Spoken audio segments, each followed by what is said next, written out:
Good morning, everybody. Are you ready for some Saturday football, Devin? No, I have work today and I'm tired and I did some Christmas shopping this morning. So yeah, I guess I'm ready if that's the correct answer. Am I ever truly ready for a fantasy football week is the question. Probably not. How many quarterfinals are you sitting in? Well, in a majority of my leagues, the playoffs have not started. So I know I'm locked for most of them, like to make the playoffs, but I missed it in my 12. I missed the playoffs in two of my 12 team leagues, and then playoffs are set to start in the rest of my leagues pretty soon. Jeez. Well, shit. Whenever Jamar Chase goes down, along with I lost a lot. So this team had a lot of hopes. Did not help that I lost Jamar Chase and DeAndre Swift at the exact same time.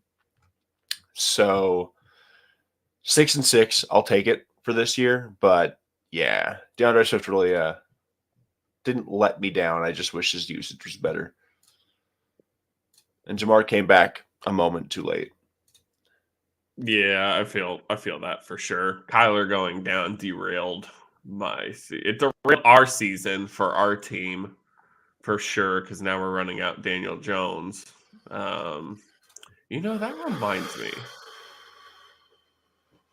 I'm gonna say this because I'm curious. How do you feel about Matt Ryan today? Matt Ryan, Appreciate they're you, playing the Damien. Vikings. They're playing the Vikings, right? Yeah, and the Vikings have given up over 300 passing yards to quarterbacks not named Taylor Heineke in the last 6 out of 7 games, I believe.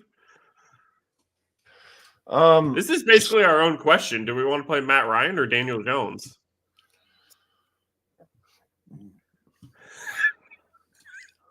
I'm looking at the numbers. It's terrifying to think about. It's not like Matt Ryan's weapons are much better than Daniel Jones's to a certain extent. Yeah. I'm playing Daniel Jones. 2 weeks ago Yeah. against Washington, he put up 18.1 in a similar matchup for Matt Ryan because he hasn't played the Vikings yet this year, obviously.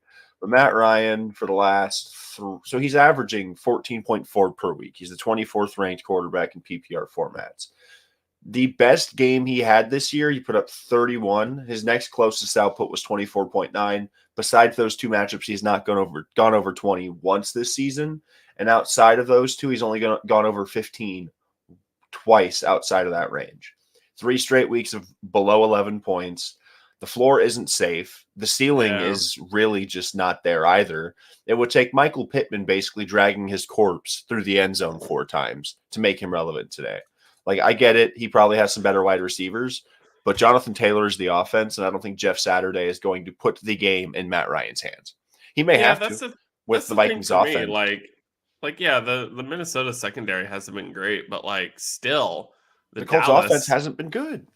The Dallas secondary wasn't great, and then Matt Ryan just hit a wall, and that was it. And if you hit that Matt Ryan wall, you're gonna get fucking shredded for it. It just doesn't feel right to start him. And like you said, Jonathan Taylor's the offense. Jeff Saturday on a Saturday should be feeding Jonathan Taylor. At worst, the matchup for the Giants isn't that bad. At worst, the matchup for the Colts isn't that bad either. Daniel Jones is the quarterback 11 in this league that I'm looking at. It's a full point PPR standard league. Full PPR is the standard for this league. He's averaging 18.7 a week this year.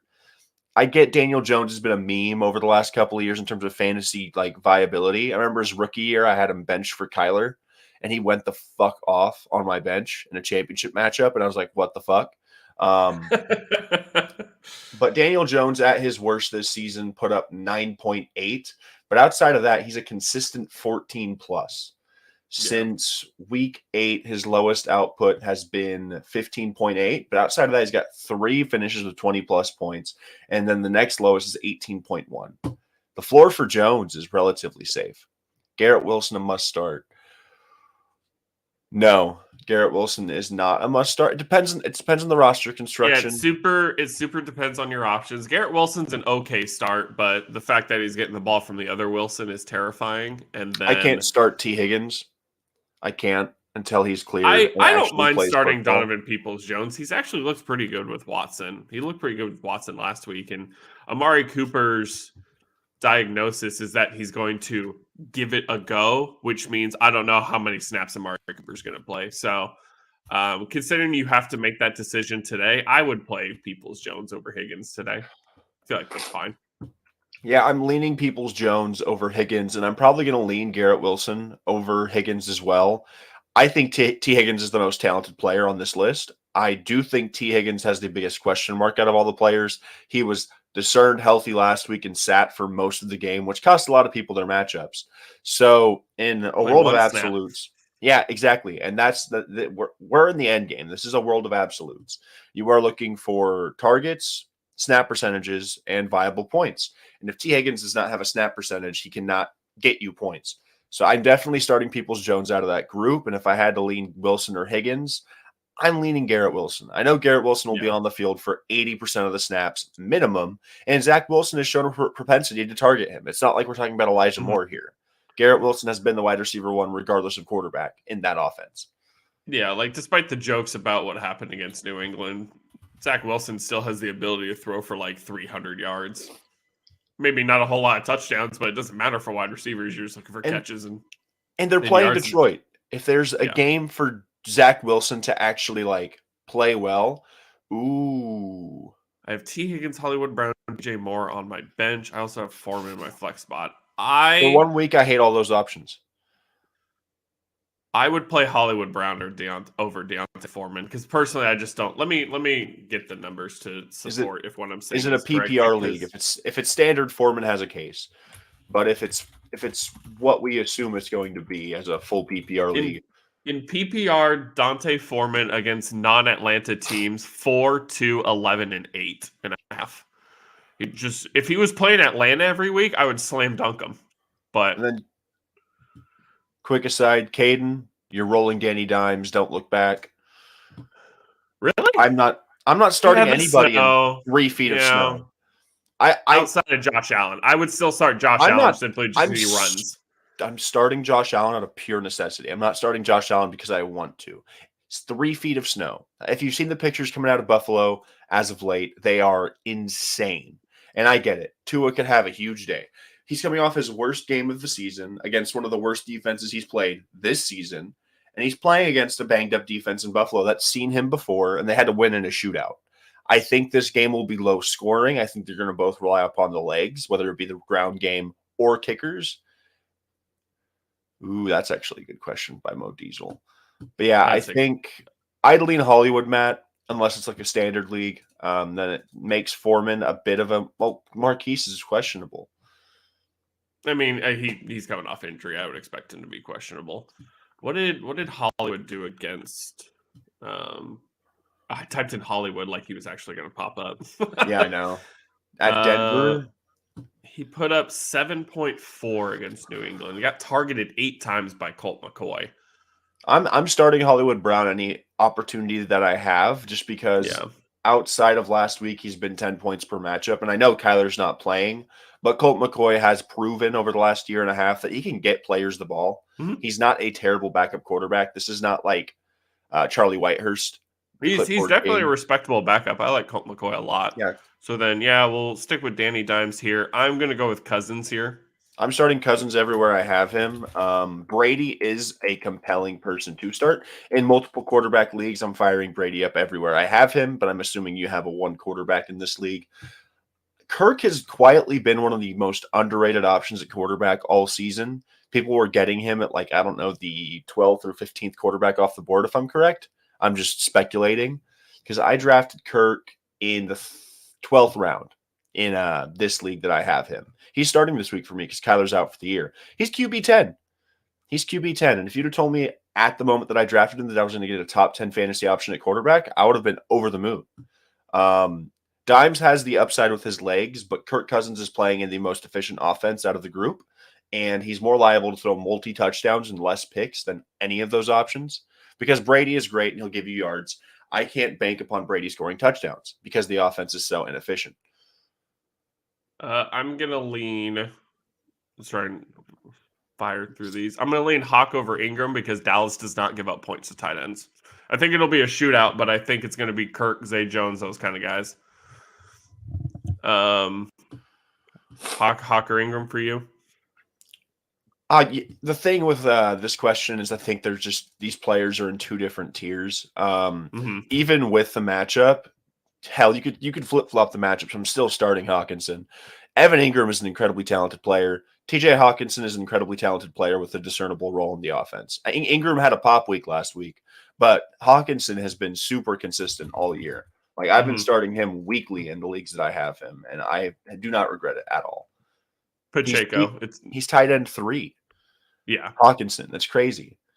This is Pacheco for me, and it's not close. I made a short on hammering Pacheco and McKinnon this week. Houston, funny enough, gives up the least amount of points to quarterbacks because they give up the most points to running backs. I'm hammering Isaiah Pacheco. I think he could score twice, for crying out loud. And even if he's not going to get the receiving work like Jerick McKinnon is, I still think he finds the end zone for sure. So I'm leaning Pacheco over JK, and JK just isn't healthy. Yeah, if you watched the Ravens game last week, JK had a good output and a good performance. But if you looked at the mechanics of the way he was running, I'm concerned about him long term. He just doesn't look right. Obviously, production doesn't care how you look. But I think Pacheco is in line to become one of these like league winning type players. I know a lot of fantasy pundits have been saying Isaiah Pacheco is a league winner. It's starting to materialize. I think talent will win out eventually in this backfield. And I think whenever shit hits the fan, Pacheco should be getting a bulk of the high leverage touches because he's younger, he has fresher legs, and he's explosive. Like whenever he touches the ball, it's effective. So I'd look for Pacheco to have a big week. I'm not skipping questions. I just want to do this. This one's easy for me. I would sit Gabe over Hill, Devonta, and Olave easily. I don't even feel comfortable. The only players I'm starting in that Buffalo game, I'm on the fence of benching Jalen Waddle in multiple leagues where I have the benefit to do so. But Hill and Waddle, well, you're starting Tyreek Hill every single week. You have him healthy. It's Tyreek fucking Hill. He has been the best receiver in fantasy football besides Justin Jefferson. You've been able to bench Gabe Davis for about the last 5 weeks. He could score 3 touchdowns. He could also get you 2 points. In 3 feet of snow, it's more likely he's going to give you 0 than it is going to give you any touchdowns. So, yeah. And let's see. Standard league. Standard league changes my opinion to Dobbins. I think Dobbins. Well, you have Huntley starting. Is Gus Edwards still out? No. Okay. Even then, I can't find the way ETN's playing right now or whatever's going on. I don't see him finding the end zone, and that's what really matters the most in standard. Yeah. I would give you the high touchdown guy, and right now JK is the guy who gets into the end zone. Yeah, even with Gus. If they weren't playing Dallas, ETN would be a smash play for me, but he just hasn't been efficient in his touches. Like 2 weeks ago against Detroit, he was good, but excuse me. Bless you. Thank you. I would start Olave out of these 3. Yeah, I'd start Olave. Smash matchup. Atlanta is not good. Godwin's a great player, don't get me wrong, and I think he could do well against Cincinnati, but I'm going to lean the only pass catcher in New Orleans outside of Kamara.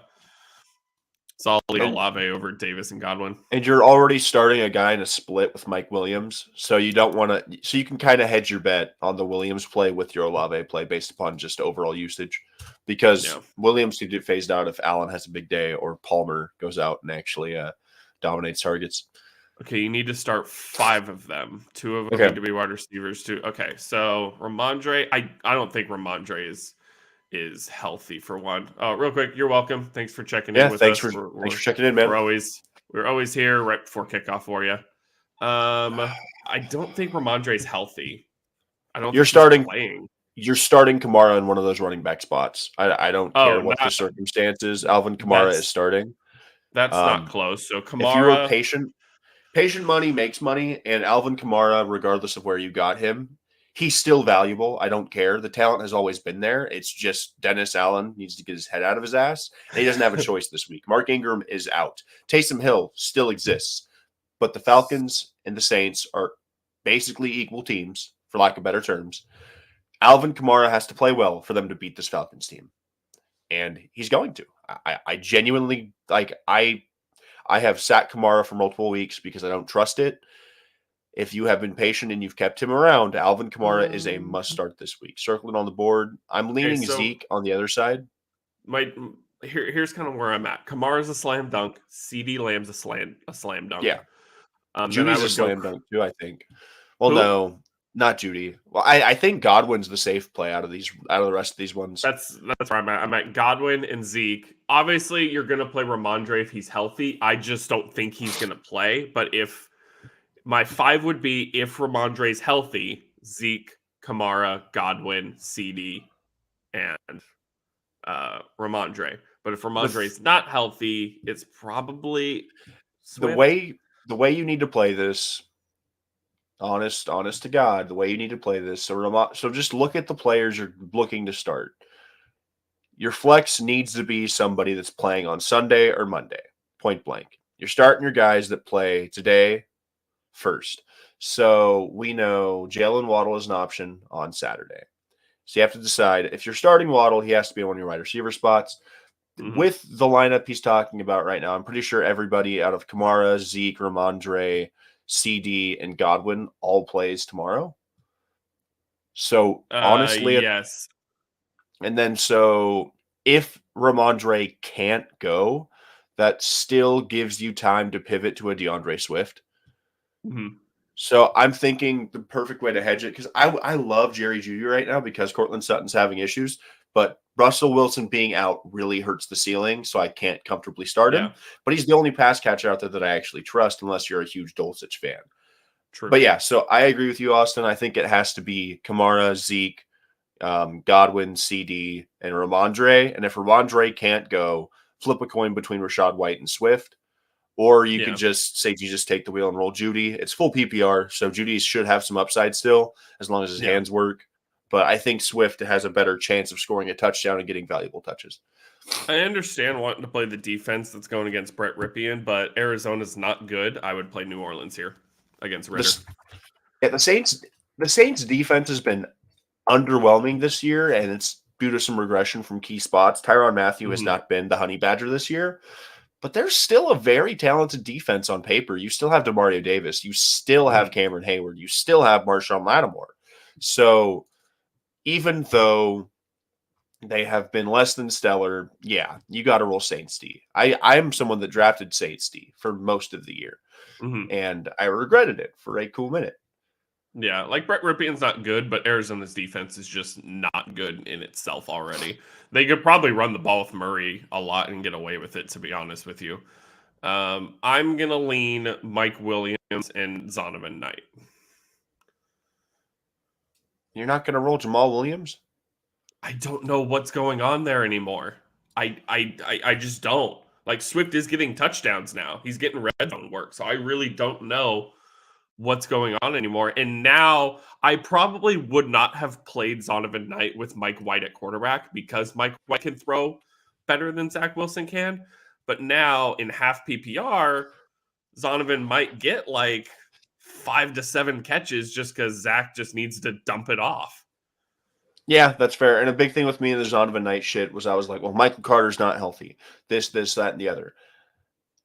It's 3 straight weeks of 12-plus points in full PPR, so you're looking at about like 8 in half PPR, depending on the catch output. Yeah, I think I have to agree with you. He's only had 1 touchdown in the last 4 weeks. It seems legit with no Breece Hall and James Robinson sent to the Shadow Realm. Yeah, I'm a huge Swift guy, so every week that I say start Jamal Williams, a part of me is like, I hope Swift finally takes off. So yeah, I agree. So you're going Mike Will and Zonovan? Yeah, with Mike Williams over Godwin, it's just the defenses in this situation. Titans have been shredded, so I do think Mike Williams is due to have a huge back half of the year because it's not like he was god-awful whenever he was healthy. Every week, this is the Mike Williams experience. Every week he's been healthy besides KC. I think he got knocked out really early. He's got 2.5, 3.7, 3.0. But he has 25.3, 8.5, 19, 23, 21.6, 23.6. On a per game basis, he's averaging 14.5. So the variance is insane with Mike Williams. But the Chargers have to win these games coming forward. Oh And yeah, Mike 100%. Williams is the he's the best receiver we have athletically.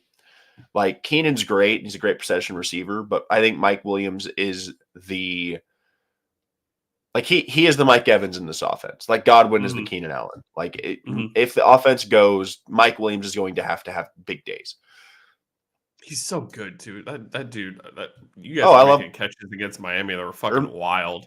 Remember in the offseason, everybody was like, "Oh my god, so much money for Mike Williams." Then Christian Kirk signed a huge I fucking said deal. it. To be fair, I said it. I was like, these contracts, the money doesn't matter. It all is relative to the next contract. Okay. So for me here, we need to basically bench one of these guys. For me, it's between Swift and Brian Robinson because I'm slamming Pacheco. Yeah. I like Zay Jones against Dallas right now because I just don't know what Dallas defense I get tomorrow and Trevor slinging the rock. Brian Robinson gets the bulk of the carries. He just doesn't get the catches like Antonio Gibson does. But the last game against the Giants, Brian Robinson got 21 carries for 96 yards, 2 catches for 15 yards. So he gets the bulk of the carries. Just basically if he's going to find the end zone or not. So this is a question of preference. And to be fair, DeAndre Swift is going to look a lot cooler in how he's going to get you those fantasy points. And I think Swift has a better chance of scoring 15 plus consistently, just based upon the talent. Yeah. I think I'm leaning Brian Robinson because as good as DeAndre Swift is per touch, any given week it could be Jamal Williams. Any given week it can be DeAndre Swift. Antonio Gibson is a factor in the backfield out there in Washington. But Brian Robinson, since he's been back, has had touch totals of 9, 7. Well, this is just rushes. 9, 17, 20, 8, 13, 26, 15, 18, 21. And that's not going to change. They run Brian Robinson as the primary running option in this offense.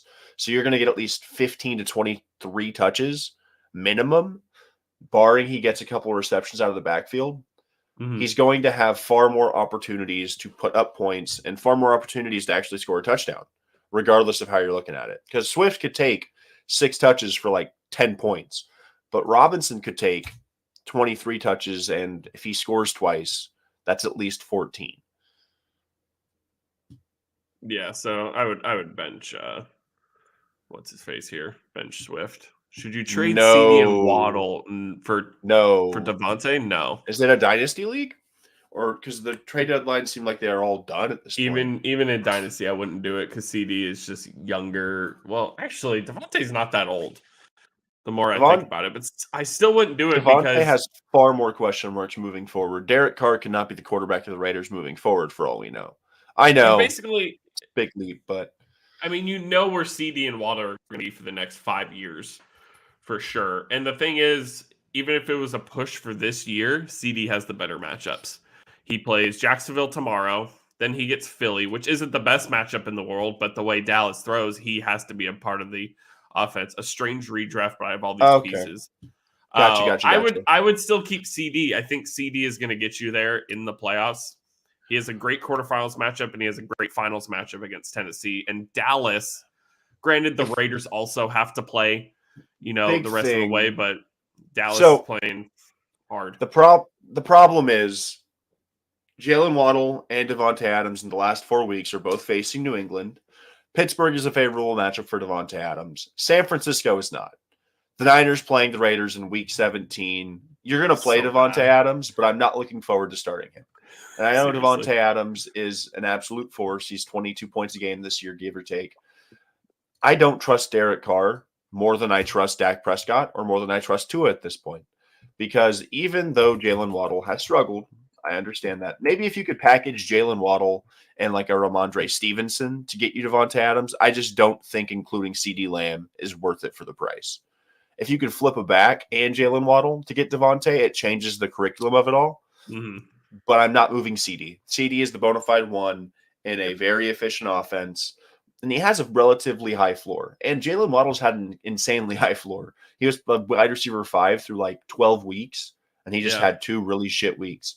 But if you can hold out through Buffalo, I think Green Bay, he's going to have a good week. New England, he should have a good week. And even against the Jets, Sauce Gardner's not going to be covering Jalen Waddle most of the game. They're probably going to have to play a lot of zone with how Miami schemes themselves. I'm doing a 12-team startup, 2.5 tight end premium. Geez, I've drafted Josh Allen, Fields, AJ Brown, Kelsey. We don't draft again until the 7-4. I shoot myself in the foot. All right, this is a loaded question, so let me get to this. Cousins, yeah. We don't hate Tua. Even myself, being a diehard Chargers fan, Tua what is Mother good. Nature does. Tua had the worst week of his career, or the worst week of the season last week in a dome against an injured defense. We're expecting him to put up more points against a similar defense in 3 feet of snow. He's going to have to score touchdowns for him to make this work. And I get Tyreek Hill can break off any play for like 50 yards. But in the snow, it's a lot harder. I'll take Cousins in a more favorable matchup. He's playing in a dome. And the snow scares me. Playing at 1:00. Did you shoot yourself in the foot? Personally, I don't love the AJ Brown pick, but it depends who else was there at the time. So I don't know. In the 3rd round of a super flex, maybe he wasn't that bad of a pick. He's so polarizing right now on Philly. It's weird, but Kelsey is gonna win you weeks. I'll tell you that. In a 2.5 tight end premium dynasty, Kelsey's gonna win you weeks if he gets 2.5 points per catch. I'll tell you that. Josh Allen is easily a top 3 quarterback in fantasy. Justin Fields has had insane weeks. Yeah, cheers, Christian. Good luck this week. Hopefully, we'll see you in the semifinals. Waddle and Ramondre for I like that Tay deal. and Pacheco. Yeah, I would hammer that. I love Jalen Waddle with all of my heart. Devonta Adams is an upgrade. Love Ramondre. I got to look at these matchups for Pacheco, but it's not like you need Ramondre on a weekly basis with Zeke getting all of the red zone work in. Kamara and the Saints have the easiest running back schedule moving forward through the playoffs. So you're not going to bench Kamara. If you're able to play Devonta Adams and CeeDee Lamb week to week, you're winning a lot of games. And then you've got Houston, Seattle, Denver, Las Vegas for Pacheco rolling through the playoffs. He's got hammer matchups. Fields averaging 30 to 40. Yeah, he's actually nuts right now. CD, Chase, and JJ were all gone. Yeah, I figured. I don't hate the pick considering who was probably off the board at that point. I'm against you guys on the AJ Brown thing. I get it. He's not like the number 1 dynasty option at receiver. But for the premium you have to pay for Jamar Chase, CD, and Justin Jefferson, I think Brown is the next guy. He has a quarterback that is going to be locked in with him for the next 5 years. He has a new contract. And ever since he set foot in Philadelphia, he's been the dude. And that's with the last skill position Heisman dude right next to him. I like the way you drafted. Allen's young enough for me to agree with the first round pick on him. Fields, the upside is baked in as long as he can remain a starter at the NFL level. Kelsey's interesting just because of the age, but the way that KC plays, I think Kelsey should be able to play efficiently until he's like 35, 36 is what I would think, because Kelsey turned 31 this year. It's funny because we'll do like tight end dynasty rankings in the offseason and like. Oh, Travis Kelsey's 33. 4 more years still, at least. And the thing is, such a high level. The thing is, you could trade Travis Kelsey at any point, and you're going to get draft capital back in that dynasty league. And after Kelsey's gone, you're just going to have to kind of patchwork it or work out a deal to try and get Mark Andrews. That's the thing. It's such a high variance past Kelsey. I totally agree taking him. And I wouldn't sweat. The way if you drafted Brown, if I read it correctly, you drafted Brown in the 3rd round. So if you were looking to trade him, you would need to find somebody who wants him really bad. And you would have to probably get like a starting running back, maybe not like a prime running back like McCaffrey or something like that, but you would need to get a starting running back who is going to see volume, and then maybe like a wide receiver too. You would have to trade really high. So you have AJ Brown, and you want to move AJ Brown. If you wanted to pivot, you could look for a receiver like a T. Higgins and pair that with a running back that is the RB1 on their team, preferably a Mhm. young guy. I don't know how it's going to shake out, but if you could target a guy like Maybe ETN, Swift. Maybe you can get Swift Swift, early or ETN. ETN, Ramondre, there's a lot of good solid. But the thing about Dynasty too, running backs have a very short lifespan. Personally, I Mhm. would keep AJ Brown if you could flip him for future draft capital and like at the startup and the rookie drafts coming up. So if you could get a top pick and get a Bijan Robinson, that's going to be value for you moving forward, just based upon because Yeah, Bijan's if going to you can go get to a the team that's going to use him. Like I heard Mhm. the Eagles might draft him at 5 because any back That you're would looking be towards, nuts. any back you're going to look towards in Dynasty has a very limited shelf life outside of Christian McCaffrey, Saquon. Like you have to be a extraordinary talent or just transcend your position to a certain extent to have long-term starting fantasy value in Dynasty. Because Kamara's not even 30 yet. And we're talking about him being a sell in some facets. Well, it doesn't help he's going to get suspended. That's a Yeah. big problem too, I think. I think you honestly could hammer out wide receiver. Like if you could get a Garrett Wilson or you could get a not even a Chris Olave. Bijan I was would drafted at 201. That's insane. that's That's crazy. that's balls. Like I don't have balls to do He's that. gonna be good. He's gonna be good. If you want to flip But AJ, I before would I look. know where he goes, I can't draft him at 201. No, I get you. I would target a receiver in the next round. You're gonna find value at running back really anywhere. And with each passing year, you're gonna be able to buy low on certain guys that have higher Yeah. ceilings, in my opinion. That I've changed my philosophy. If you can like in redraft, if you can get the stud running backs, go ahead and do it. But don't sacrifice getting elite receiver talent because we're seeing a shift Mhm. in how the game's played, and running backs in fantasy are starting to be valued less and less. Like it's muddling itself outside of the top 5. Let's just knock Lincoln. I'm really enjoying this. We got to We'll knock answer out some more these questions. questions Yeah. real quick. It it has to be Thielen. Let me The Carter has see. no fucking volume. No Hey, Zach volume. Wilson. Well, Joe Flacco and Mike White love Michael Carter.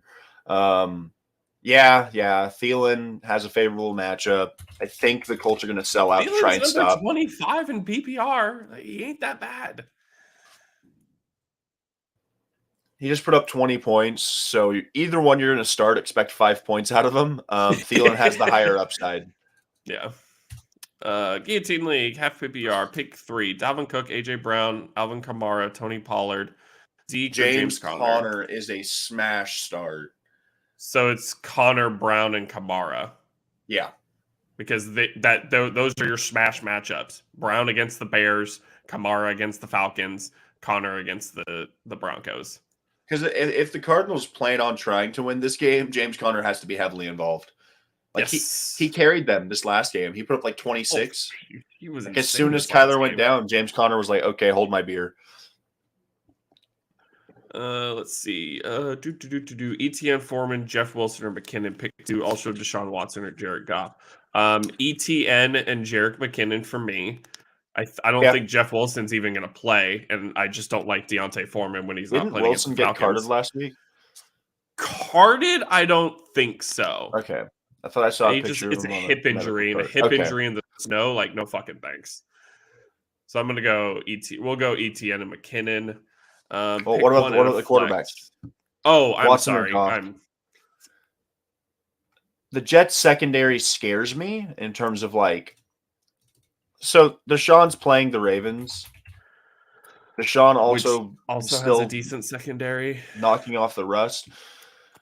I am going to lean Jared Goff just based upon the body of work we have seen. Jared Goff, as long as he's not going to be heavily pressured, is a weekly start. Like he's put up 3 straight weeks of 20 plus. He's the quarterback 12 right now. Watson may have the higher upside just because I think Watson's starting to hit his groove. But I think it's a little disingenuous to bench Jared Goff for a guy that Yeah. could give you 20 but could also give you 5. Because I don't think Watson's fully back yet. So yeah, Jared Goff. Miles Sanders, Aaron Jones, Pacheco, and Mike Williams. Man, I really hate telling you to sit Pacheco, but Sanders and Mike Williams are just fucking smashes. Well, let's see. What about Aaron Jones? Who are they playing this week? The Rams? Los Angeles Rams. I think he's questionable, which is limited participant on Friday. I think the And he's Aaron not going to. Jones. he's not going to see success running the ball. It would have to be through catches. Well, outside of Christian Watson, who's really a pass catcher you trust in Green Bay's offense? Randall Cobb? I don't. Like, I think Miles Sanders is a must start for me. The Bears are not good. The Eagles are going to go up big early, and I think Miles Sanders is in line for 20 carries. That's the thing. I see Miles Sanders just getting like we're way ahead carries, and he'll break off a big run or just find the end zone. In the last 3 weeks, Miles Sanders has 2 games of 140 plus yards with 2 touchdowns. You can't bench Miles Sanders right now. This dude, it's death taxes and Miles Sanders earning a lot of money this offseason because for all the Josh Jacobs buzz, Miles Sanders is right behind him in terms of backs that wait, let's see. I need to see this Miles Sanders contract situation. Just because I'm not sure if they extended him. So 4-year, $5 million contract. Did you just say 4 years, $5 million? Yeah, I did. Howie Roseman's a fucking wizard. What the fuck? Contract. Why can't Jerry Jones do shit like that? No, we just got to pay Zeke $80 million. I love Zeke, but dear God, the money. The money. Oh, shit. Okay, sorry. Miles Sanders. So he is a unrestricted free agent after this season. So that was his rookie deal. So they didn't pick up the 5th-year option on him. So he's a free agent after this year. So that was correct. Nothing that matters. But Mixon or Sanders, 4-man league, full PPR. Love that. I love that. Love that, Sanders. Yeah. Tampa, their run defense isn't the best. Joe Mixon doesn't inspire me. That Eagles team has the best rushing attack in the NFL, and I don't think now P. Ryan is taking shit away. Yeah, Miles Sanders, for all the Boston Scott, and I really thought Gainwell was going to really be a thorn in his side this year. I'm like, it's Sanders in a contract year. Yeah, no, Sanders for sure. I drafted Justin Jay Jefferson. Jettas, yes, sir. Woo, that's a team and a half. I feel bad because you're down Lamar and Breece Hall, Lamar. but that's a team and a half. That team that I was telling you earlier, Austin, that I missed the playoffs with, that 6-6 joint, I had Breece Hall. I would have had Breece, Ramondre, Jalen Waddle, Chris Godwin, and a fucking Jamar Chase. Breece Hall's going to get drafted so fucking high next season in redraft. He was getting drafted in the 3rd round. He was getting drafted high regardless. Breece Hall's People that are dude. Going to take him first round. They're going to take him first round. I was hating on him every draft, and I was like, fuck it. I have to take him here. Watson, Evans, Brian Robinson, and Bam Knight. Watson's a smash for me. Yeah, Jalen Ramsey will guard Christian Watson at points. They're going to scheme Christian Watson open. And Ramsey has been a little suspect this year. He's still great. Don't get me wrong. And the fact that he doesn't even shadow, I'm pretty sure he stays on one side of the field. Yeah. So they could easily motion Watson and be just fine. Evans is so hard to trust, but he's Mike Evans. He's Mike Evans, dude. At some point, because how close is he to 1,000 yards? 9. How close is he to 1,000 yards? That's a great question. I'll look it up. He has 805. He might not get 4 weeks left. No, he's getting there. Brady is going to get him there. I'm starting Mike Evans. I feel like he's going to be fed just because Brady knows the significance of Mike Evans' career to this point. He's got 1, 2, 3, 4, 5, 6, 7, 8. This will be the 9th straight year of 1,000 yards receiving for him. Yeah, I like Mike Evans in this week. I think against the Bengals, they're going to have a tough time with the injuries on that defense. Tua is, if you have a better option, start somebody else. It just super depends on your options, but I'm starting most quarterbacks over Tua this week. Dolphins defense, give it a crack. I don't hate it. Unless you have like a must-start option. Like if you have Dallas, San Francisco, but San Francisco already played, you get what I'm saying. If you have Eagles, Dallas, New England, you're not starting them. You're not going to bench them for the Dolphins defense. This week, the Dolphins defense against the Bills is actually kind of a sneaky play. I prefer the Bills defense over the Dolphins defense because the splits, home road, they were the best defense at home and the worst defense on the road. So pair that with the snow, it's favorable in their matchup. If you have a better option, I'd roll with them. I'd probably start them over the Saints or the Cardinals, but I can't tell you to start them over the Jets or other top defensive units. The snow helps, but their splits on the road scare me. And Josh Allen. Josh Allen's going to do what he can do. And yeah, Josh Allen's legs, regardless of weather. I personally don't think he's going to, because ankles scare me, but I think he has a chance to play because of the nature of how he got hurt. He got hurt initially, was on the sideline, got taped up, said, "Hey, let's give it a go," and it didn't work. So I'm thinking, after not practicing Wednesday or Thursday, Stevenson logged a limited session on Friday, which gives him a chance to play against Las Vegas. Fellow running back Damian Harris, blah, blah, blah, blah. Also practice. Either of the two are out. Harris would be called up, blah, blah, blah, blah. So he did a limited on Friday, but didn't practice Wednesday or Thursday. I just don't.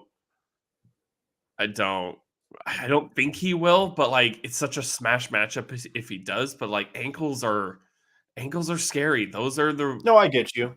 Ankles is the second thing for me that terrifies me the most. The number one is hamstrings.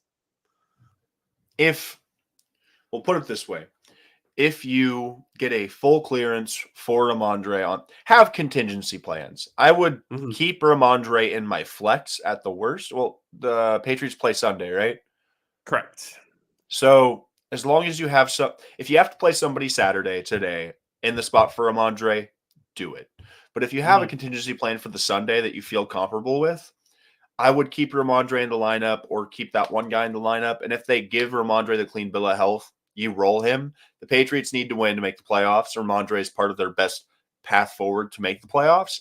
And Belichick isn't going to start somebody that can't go. This is a coach that has been there and done that. He does not run players into the ground like that. So if Ramondre is healthy, I am expecting he has a full bill of health and he is cleared. So I'm not going to lean doubtful, but I think it's like 50-50 that he's going to go or not go. I'm going to go with Terry. Yeah. Scary Terry, the nickname was earned because his quarterback play has always been scary. Taylor Heineke loves this dude. He's actually put up one of the quietest top 20 receiver finishes this year. He's number 17 in PPR. He hasn't given you any pop like 30-point weeks, but he hasn't finished under 8 points since week 6. So his floor is his last game safe. Against the Giants, who they play on Sunday, 8 for 105 and a touchdown. So should be. If Mike White was playing, I would feel different. Yeah. It would be closer for sure, but with Zach Wilson playing, it's a significant downgrade. So just if it was even fucking Heineke. Joe Flacco. Seriously. What do you do with Andrews? Could you bench Andrews for Goddard? Could we ride with Andrews? So at the premium that you drafted Mark Andrews, you're almost entitled to play him. Goddard is a good pivot, but not this week. I'm not playing Goddard off his first game back against a team they should probably throttle anyways. So I feel like be on a pitch count. Exactly. And the second the Eagles get super high, they can just have him sit. Mark Andrews has to play every fucking snap that he can. But even with Andrews playing every single snap, he has been extremely underwhelming this year. He's the tight end too, which is the craziest part in points per game. Did you see? I don't know if you saw my post. Did you see who the tight end 2 is in standard? It's Evan Ingram. Right? Taysom Hill. Gotcha. My bad. I forgot. It made me sick to my stomach.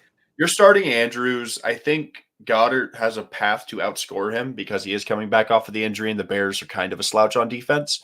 I think they're going to pepper the dude if he's on the field. I think they're going to feed Goddard in a way that we won't see every week because he's back. He's coming off the IR, so I think he's actually poised to come back. Is Goddard out? Shoulder injury has kept Goddard out of action since week 10, but the Eagles are hopeful he can return for week 15 road affair in Chicago. If he plays, he resumes tight end 1 status. I'll look up on. Will likely be activated. Dallas Goddard news stats bio. Should have no trouble. He's still number 9 in PPR. That's fucking hilarious. Looks on track to play. Shoulder wouldn't confirm Wednesday that he'll play on Sunday against the Bears, but he took part in practice and appears on track to return from injured reserve this weekend. Just go ahead and do Andrews. IR's weird, like the Darren Waller saga that I've been writing all year. Yeah. Donovan Peoples-Jones. This is an easy answer for me. Better quarterback, better matchup, and I don't trust Matt Ryan to feed anybody besides Michael Pittman. And even then, he hasn't even fed Michael Pittman. Andy Dalton or Tyler Huntley? I'm going Huntley. Dalton's cool. Dalton's fun. Kamara's going to score a lot of points. Olave's going to score points. I don't think it's going to amount to Andy Dalton scoring a lot of points, if that makes sense. Okay, I didn't realize Tyler was out because of a concussion, and he cleared protocol. So, Yeah, okay, I thought he had a lingering injury. Huntley's going this week, and he's projected to get like 17 points. Every week that he started effectively, he's been like 15 plus, if I'm correct. And he gives you the upside with the legs. Like they play him like they play Lamar. And if you were starting Lamar weekly, you start Huntley with a little bit less upside. The only thing I'm really terrified about is the Browns' rushing defense is not good, so you might lose points to Dobbins and Edwards. But I guess you could also say the same about Dalton with Kamara and Taysom Hill. So and Taysom Hill could take some snaps at the quarterback spot for all we know. Nobody wins in this scenario is basically what we're saying. So go Tyler Huntley. Andy Dalton averages 16.1 per game. He's had 2 weeks of 20-plus points. Huntley has played in 2 games. He got you 17, then he got injured. So I think Huntley could give you 20 this week and still have some headroom for like better finishes moving forward. Huntley's more talented. People were talking about Huntley leaving the Ravens and getting like a starting job if people could trade for him. So I think I'm citing talent for sure. Tyler Huntley to the Jets? Lamar to the Jets is what I'm hearing. You know, I'm down. they're going to franchise tag him, obviously, Oh, and then he's going to hold out and not play, a la Le'Veon Bell, a la Melvin Gordon. But that's just me. Yeah, because those worked out so well for those players. Those guys aren't quarterbacks. Running backs don't have leverage. Quarterbacks do. I mean, yeah, they'll have to pay Lamar. I'm on a bye this week in one of my, so I don't need to check that lineup. So I guess I'll check our lineup, but we're pretty much safe at this point. Starting Chris Moore. Let's fucking go. We have to start Jalen Waddle because I'm not starting Elijah Moore anymore. And our IR spots are almost full. We got 4 guys on IR. We can't win in that league. It scares me that Devontae Smith is relying on Goddard being out. So I also have Chark. But the matchup is just so smash. That's the thing. And like, with Jameson Williams back, I think Chark's value is starting to go down. Like I get he had a good week with Williams back, but whenever things revert to a more normal Lions point output, because the Vikings defense just hemorrhaged last week, it's going to be Amon-Ra, it's going to be Jameson, and it's going to be Swift and Jamal. Like Chark is a good option, and he was a great ad at the start of the year because of the need for competent wide receiver talent with Williams being out and Reynolds not being 100%. But it's Amon-Ra and everybody else, with Chark being firmly number 3B with Josh Reynolds. Yeah. Pick 2. Half BPR, Wilson, Olave, Montgomery, or Godwin. Is Khalil Herbert still out? I don't think so. He might be, but I don't think that doesn't change my opinion. Oh, yeah, he's on the IR. I just need to check one stat. 17, 16. Williams, I'm assuming that's Mike Williams. You have Williams too. I would play Mike Williams over Devontae Smith. Oh yeah, he's more talented is the wrong word, but he has a better skill set to score bunches of points in fantasy. He's on a more pass heavy offense too. Yeah, 100% more pass heavy offense. I'm gonna go Olave and Godwin here. Yeah, that is the safe option. I've been wanting to start David Montgomery for a long time, and I hate that he's not actually usable this year because he was so good back half of last year. But yeah, it's Olave and Godwin. Michael Pittman. Michael Pittman. It's Pittman. I hate Pittman. Michael Pittman. You drafted Pittman to play him. You're playing Michael Pittman. God, he put up 3.6 last week. It can't be that bad. They were playing Dallas. Let's be fair. They were playing Dallas. Minnesota is not Dallas. And the last time they played a defense that was similar to Minnesota, let's say Pittsburgh, he put up 19.1. They played the Eagles. He put up 13.5 outside of 1, 2, so 1, I'm just two, glad I didn't 3 draft weeks. him. He was going way too high, but I trust I trust in the Colts offense to feed him more than I trust the Jets offense. Do we hate Garrett Wilson this week? I don't want to skip a bunch of questions, but we'll get through these. We have 10 minutes left before kickoff. Well, for some of them, do we hate Garrett Wilson? I love Garrett Wilson. I think he's I extremely talented. We love hate Garrett. Zach Wilson. I've been on the Garrett Wilson hype since the draft. Austin and I had Garrett Wilson coming off the board as the first wide receiver. It just depends on who you have around him. Even the Pittman question, you could start Garrett Wilson. He's more likely to finish with more points than Michael Pittman, just based upon the matchup. I just do not like playing Jets players with Zach Wilson involved, and Pittman has to score for the Colts to keep it close. Obviously, Jonathan Taylor complicates it, but I don't hate Garrett Wilson this week. I think there's more risk. All right, rapid fire. Donovan DPJ. Peoples-Jones. Okay. Tyreek Hill, DeAndre Hopkins, Isaiah Pacheco, Saquon Barkley. So pick Actually, no. I love back. Pacheco's matchup, but you can't sit Cook and Barkley, or Barkley. So I would sit Pacheco. I think I want to go Tyreek Hill, Mike Williams personally. I think that's fine too. I love DeAndre and he does okay with Colt McCoy, but Mike Williams is also just a matchup. So go with your gut on Williams and Hopkins. I don't think you could lose either way. The Titans are really banged up. And with Tyreek, you can't bench him. Hop's going to be good, but if Hollywood's good to go, I think that the Cardinals offense outside of James Conner is kind of going to be a crapshoot with Colt McCoy because there's no affinity for anything. Like Hop obviously demands targets, but Hollywood so far this year has been like a 1B to Hop's 1A. And even then he's been all basically as good. Jameson Williams. Devontae Smith starts. Williams. Jameson will be a must start at some point in the next year and a half, just not right now. He's still it's still too early. Okay. That's the same question, but we got to that. So yeah, Hill, Williams, Barkley, and Cook. Hockenson or Dalton Schultz. Dalton Schultz. Yeah. Dalton Schultz. It's close. We'll go Schultz. I will lean Schultz out of respect for matchups. I love Hockenson. Don't get me wrong. Dalton Schultz would be a top 8 fantasy tight end if it weren't for injuries. Genuinely, I think if he didn't get hurt, because whenever he's been healthy, his lowest at point output is like 5 points per week, and that would be like tight end 10.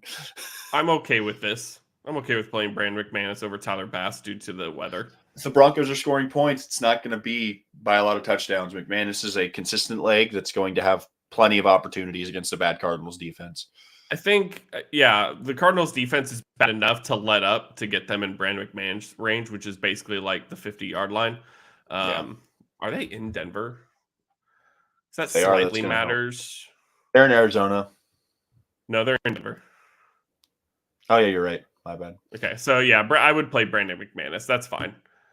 Tyler Bass still could go off, like if they, the snow let up a little bit, but I wouldn't take the risk. I keep an eye on the winds for sure. Yeah.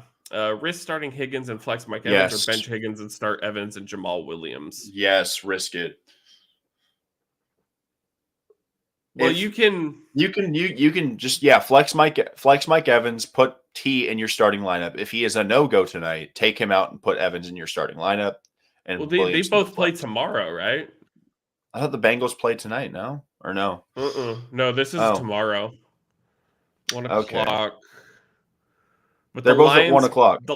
No. The Lions play the early slate and the Bengals play the late slate. So keep an eye on in the morning to see if you hear anything about Higgins. But I would risk. Yeah. Do you have any other options at receiver you could possibly sneak in, or any other players that play later that are a better option than Jamal? Because I don't like Jamal Williams this week at all. I would bench You're benching Judy. You're benching Judy. No question. Conklin. Yeah. Dawson Knox is a better player, but you can't win either way. But like we said earlier, you're starting Stephon Diggs, Tyreek Hill, and outside of that, Josh Allen. Slayton or Chris Moore are your only other options. Okay, yeah, just stick with Higgins. Like Chris Moore and Slayton have decent matchups, but they're just not anywhere near the talent of T. Higgins. So yeah, Conklin over Knox, one flex, one wide receiver, DPJ, Higgins, Swift, Rashard White. The first two, if they're healthy, Swift over Higgins if you hear something in the morning. Correct. That's the way to approach it. You have Waller on your. I don't think Waller's trustable this week. I don't even know if Waller's playing tomorrow. But If even Waller if he does, if Waller's a go, I'm starting him. Like if Waller's healthy and they're starting him, I'm putting him in over Knox and Conklin. And you could put a gun to my head because of it. I do not care. Tyler Conklin is a Joe Flacco merchant, and Dawson Knox is going to be playing in 4 feet of snow. It's Darren Waller would have to like play 2 snaps for it to not be worth it at that point. Because Knox is good. Knox is more talented than Conklin, but none of them have favorable matchups. And I think Waller has the best setup moving forward if he's going to be healthy. I am okay with playing Darius Slayton over Jamal Williams simply because Darius Slayton's the only guy left. So George, I'm definitely okay with this. So Slayton is a good pivot if Higgins can't. Honestly, it's a better pivot too because the Giants play at night and T. Higgins plays at 1. So you could take it all the way up till 10 minutes before Bengals kick off to see if he's healthy or not. Pittman or Stevenson? You're gonna start Pittman just because Stevenson's the question mark, unless you have an option if you put Stevenson in the lineup. But who's the other receivers? I need context because it's hard to bench Pittman because you have to play Pittman in the next 5 minutes. So if you don't have any other good options, play Pittman right now because Stevenson just has no idea what's going on. Chiefs defense versus Texans or Cowboys? Chiefs. Kirk Cousins or Deshaun Watson? Kirk. Tyler Bass, McPherson. Or Gano. McPherson or Gano? I'm leaning McPherson. McPherson, yeah. DPJ, Deontay Foreman, Rashad White need a safe pick. DPJ. DPJ is the safe pick. Christian Watson. Then Zay Jones or Christian Watson. Christian Watson. I was forced to play Ken Walker, saved it. I feel that for sure. I understand that. The only other options you have would be Judy or Zay Jones. I don't hate Zay Jones, but I think they play in the 10 o'clock slate. Cowboys do. Yeah. I would just stick with your. I would stick with your. I don't know. Your Chargers are really good against tight ends, so I would play Andrews. Yeah, well, Derwin James is out if I'm correct, which affects it. But no Treylon Burks. I think in a pinch for upside, I think Aquanquo could actually have a decent week. Mark Andrews is the safer play. Tyler Huntley loves Mark Andrews. I'm leaning Andrews. Broncos D or Panthers D? Panthers play who? Panthers play the Steelers. I basically need to know if Kenny Pickett cleared concussion protocol. Trevor Lawrence over Deshaun Watson. That's tough. Kenny Pickett is listed as doubtful. I will start the Panthers D because Mitch Trubisky is going to throw 4 picks. And Trevor Lawrence or Deshaun Watson? Trevor Lawrence. Okay, I'll lean Lawrence. Devonta Smith, Jamison Williams, Elijah Moore, ETN. ETN in the flat. It's Dallas. Fuck. Okay. It's Devonta Smith or ETN. You're gonna flip a coin there because you can't trust Elijah Moore. Zach Wilson and Jamison Williams. While he scored a touchdown last week, I don't expect it to repeat this week. Let me read. We do have time for that question. That one isn't a lock. So they just say he struggles. Pittman or Judy? You're starting Pittman over Judy, my friend. You're starting Pittman over Judy. I would put in Pittman right now. Dobbins or Stevenson. And George, you have to play Dobbins. Yeah, Dobbins. Just because he locks today. Stevenson, when healthy, is better, but Dobbins has the volume and he's going to be playing today. George, the biggest thing about Denver's defense this week, while Colt McCoy is not great, and Trubisky is probably a better quarterback today than Colt McCoy is, Colt McCoy has all of his weapons. All of them are healthy. So much talent. And his offensive line is arguably better than the Steelers. So I'm leaning a team playing against a less functional offense. Because Trubisky, even through all the stats he put up last week, he had 3 picks, if I'm correct. Yeah. Yeah. So, yeah, more upside. So I like Devonta Smith, but I think ETN's the lean. It depends. ETN is going to have to be used if the game is close. ETN will have to be efficient. Yeah, I agree. Hey, no problem. Hey, Merry Christmas. We're here every weekend until fantasy's over, and then we'll be here tomorrow as well. So for anybody that has the Sunday questions, feel free to ask. This has been really fun, guys. Yeah, we're having a I blast. saw we had like 11 in the viewers at one point. You guys kept it pushing, that's for sure. Yeah, I know we answered this one. I just want to talk about it more because we have more time. Because Baltimore doesn't play until 1. Yeah. I Scare. honestly, we love Stevenson, but Stevenson's my it's favorite just player this year in terms of like value off of drafts. I would have done this simply because I was okay with Kenneth Walker. I thought he could score a moderate amount of points, and at that point, Stevenson hadn't practiced Wednesday or Thursday, so I would assume he was going to be out. So I don't blame you on that call. I think that's a I completely fine call. And then soccer, I actually didn't. I didn't. I did not start Kenneth Walker over Ramondre, but I also have contingency plans built in. If he can't go, I have a Christian Watson I could throw in, and I also have Yeah, Kamara and Barkley. So yeah, it's all depending on the roster you have. Kenneth Walker, even with the Niners defense being as great as they are, yeah, you kind of had to play him. He's been one of the breakout dudes this year. Whenever he's healthy, he's a must start. So just my 2 cents. and Stevenson, like I said, hadn't practiced up to that point. So I at that point I'd have been like, this dude's out. And through your questions that you've asked us today, you don't have a pivot you'd be confident in anyways. So I think the Walker play is more than fine. Yep. Obviously, if you could find a way to slip in Stevenson on Sunday if he's playing, go ahead and do it. Like, he's going to get volume against a really bad Raiders defense, but at the time, I would have started Ken Walker at that point too, because you just can't take a 0.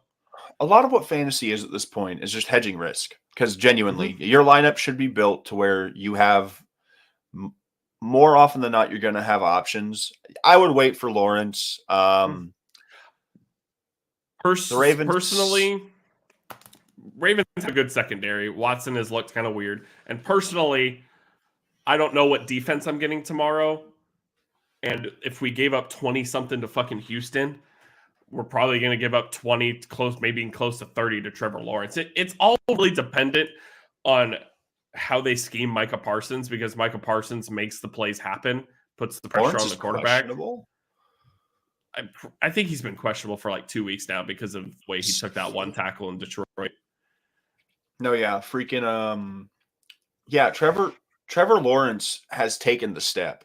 I think he's as must start as anybody in that like Herbert, Allen, Mahomes, Hurts, Fields. Like, he's one of the 6 guys you really can't take out of your lineups, because he's averaging 20 per game. He's number 7 at the position, and since week 9, he hasn't finished with a game less than 18 points, and he just put up 37 last week. I know Dallas is a very intimidating matchup, but I think Lawrence has taken the step. He's always been the QB1 out of his class, but the way he's played over the last 5 weeks, he has elevated himself to a level that I don't think people expected this early in his career. Granted, he could have been here last year if Doug Peterson was probably the coach, which is the craziest part. We wasted a year of Lawrence's career, so Urban Meyer didn't have to manage an Applebee's. Yeah, Trevor being limited all week is fine by me. As long as he's practicing, he played last Sunday. He looked great. If he's at least practicing, he's fine. Quarterbacks are Q-proof to a certain extent. One flex, one wide receiver, DPJ, T. Higgins, Swift, and Rachaad White. I like Swift over White just because I don't like any of the running backs in Tampa Bay because of how bad the offensive line is. Rachaad White, I'm going to lean Rachaad White, I think, just because the floor seems safer. Over Higgins? If Higgins can go, yes, you're going to start Higgins. If he can't go, I'm comfortable with Rachaad White as the pivot, because Swift has to go by 10 a.m. This question works perfectly. So today, you're going to start Donovan Peoples-Jones. Yeah, he's been the most consistent player on that team. And then tomorrow, you have T. Higgins and Rachaad White playing in the same exact game. So you will know if T. Higgins is healthy or not. If Higgins is healthy, you play him. Yes. So you get up until kickoff between those two. So start Higgins if he's healthy, start White if he doesn't, kind of just throw DeAndre Swift to the wayside at this point. Is Jameson Williams a start? I don't know. Even Even last week, he had 2 targets, 1 reception, 41 yards, and a touchdown. That's 11.1 points. Great story. He's going to be a better football player than he is fantasy asset for the rest of this season. Yeah. He is not a weekly start. If he comes out this week and gets 8 targets, he has like 110 yards with like 6 receptions and a touchdown. That changes the equation. But yeah, what last week was 2 targets and then just that one big play. For all the shit I gave Christian Watson on his like 6 target games where he had 4 receptions and 3 touchdowns, that's different than Jameson Williams taking 1 catch on 2 targets for a score. There's no volume baked into Jameson Williams yet. He will get there, but at this point, he's he is not extremely talented. He's going to be a great 2 for Amon-Ra St. Brown. I kind of wanted the Chargers to get Jameson Williams. I'm not going to lie. I'm happy the Lions took him before we got there. I love Zion Johnson, but yeah, no, Jameson Williams is a great player, just not the fantasy asset moving forward that we're going to start every week. The Colts are pushing down already. They're already in Vikings territory, near in the red zone. Little end around to get a first down. Love that. Whatever gets Matt Ryan not throwing the ball is fine by me. Kirk Cousins, give me some points, please. Kirk Cousins, make us look good. I think like the way Indy, actually, I should say the way the Minnesota secondary has been, it should be a game where Kirk has to throw for 3 touchdowns because they're not going to get a whole lot of running. No, I think Kirk's going to throw for 3 touchdowns. That's why I'm starting him. I think with the offense they're playing right now in Minnesota, Kirk Cousins is like Kirk Cousins is just good. I think we've graduated from the point where it's like fun to make fun of him. I just think Kirk Cousins is good. Need a Pittman TD? I feel that. They are on the 15-14. Vikings 14. Granted, I may be behind because I'm watching a stream, but I don't have cable, so I just watch streams these days. I'm not 30 years old yet. Actually, that won't even matter. Streaming's the way to go. Everything's streaming these days. You have YouTube TV though, right? That's your cable, basically. Dude, YouTube TV is so nice. And you could pay like you could pay like a $15 premium or $12 premium on top of the base bill, and you get the Sports Plus package, which does include NFL Red Zone. I'm a cheap bastard, so I don't pay for the Red Zone. I'll take the free trial whenever it's offered, but YouTube TV is actually really good if you're looking for a low cost cable alternative. I get ESPN, all the sports networks like NFL, MLB, NBA, and you get all your local cable affiliates as well. It's worth the money for sure. We're not sponsored by YouTube TV unless they wanted to sponsor us, but we just work here. I would recommend it. Anybody needs an affiliate code, I could send them so they can. Why is there games? This is pretty normal late in the season. I think it's just to get more eyeballs on the games. They do this. Well, they've done this pretty late. The NFL occupies. It's the biggest sport in America for many reasons, and it's continuing to grow. College football, the regular season is finished, so we're getting into bowl season. So the slates of college games are really sparse at this point in the year. So the NFL has all the landscape to do whatever it is they please because the NBA isn't on the networks the NFL occupies. Like the NBA is on TNT, TBS, if I'm correct, and ABC and ESPN. The NFL only airs games on ESPN on Mondays. And then Amazon Prime's on Thursday. So they have so much airspace. I think networks are going to push for them to have games every day of the week at some point. We're years away from that. But yeah, the NFL, the schedule will be in constant flux because marketers and advertising agencies want to make that moolah.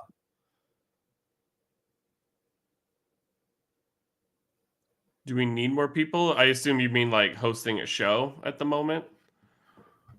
Honestly, we're pretty small still. Me and Devin have been doing this for a little bit, but we've made a lot of changes that have kind of kept us small.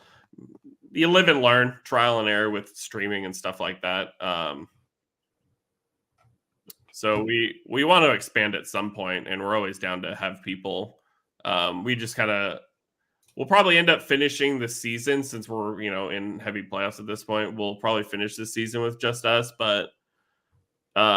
Message us on Twitter and we could talk about it more because we have a lot of off-season content to do, and Devin and I will have vacations and need people to fill in for sure. So if you're definitely more interested in getting to the fantasy community and stuff like that, we'll definitely need some fill-in in the off season for sure.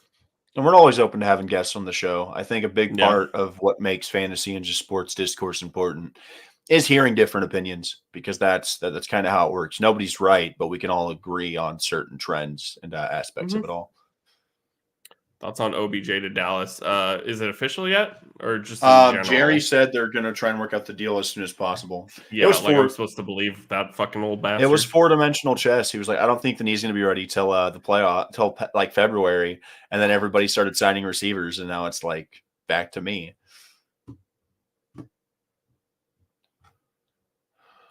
God, the Titans play call, Colts play call is so bad. Yeah, just Twitter is where I'm at. Twitter. Yeah, Twitter is where I'm at most of the time. I don't even think, does YouTube have a messaging like platform? But I don't even know. But Twitter's the best place to contact either I or Devin, as it says below at TMSM podcast. I'm usually on there just talking stuff. So we're always down to have people on, talk football, stuff like that. I'm not always right, but I'm never wrong. It's got to be a fade to Pittman. It's got to be a pass play because I don't know what's up, but Jonathan Taylor currently isn't in, and Zach Moss got 3 carries so far. And Zach Moss, they tried to run the ball in the 2, and he got tackled at the 10. So I don't understand what Jeff Saturday's thinking there. It's got to be some sort of pass play. You're literally going against one of the worst secondaries in the league. But this is the reason why the Colts are struggling. Their play calling's not good. Their quarterback has been abysmal. And now if Jonathan Taylor is anywhere close to hurt, they're screwed. Because that's the best player on their team, hands down. It's not particularly close. Yeah. But, man, if Taylor is hurt, that hurts my playoff run really bad. Yeah, not ideal. But I'm going to hop out of here, Austin. I appreciate everybody for hopping in and joining us. We'll catch you all again tomorrow morning, as we always do. And then we'll look forward to hopefully seeing some of you guys on Monday. Good luck in your matchups. And, yeah, Tyler, I think that is the correct stance on this one. Shout out Michael Pittman. Shout out the ghost of Andrew Luck. I will never change one of my team names from Luck's retirement fund. He still hasn't won anything, but that's fine. But yeah, no, the Colts are probably the biggest disappointment in the NFL this year, and I thank them for bringing a disappointment for the last 2 years, because I was just bullied into picking the Titans to win the division. It wasn't a bully. It's just Mike Vrabel being Mike Vrabel, working with literally duct tape and paper clips. I'm pretty sure Mike Vrabel could take the best high school team in Tennessee to like an 8-8 record. All hyperbole. I'm being ignorant in that statement, but that's basically MacGyver if you think about it. Yeah, they give him a paper clip and like $20,000. They're like, "Hey, dude, please figure it out. Please go on the street. Tell me who you can find to block for Derrick Henry. Be good to go." All right. But like Devin said, we'll be back tomorrow morning, roughly an hour before kickoff, for more questions. Thank you for everyone for hanging out with us. That was a really good one today. A lot of questions, a lot of back and forth. So as always, you can find us here mostly Sunday mornings. We're going to try and be here Christmas Eve morning. We'll see. I think Devin works, so there's a lot of Saturday games, so we'll see.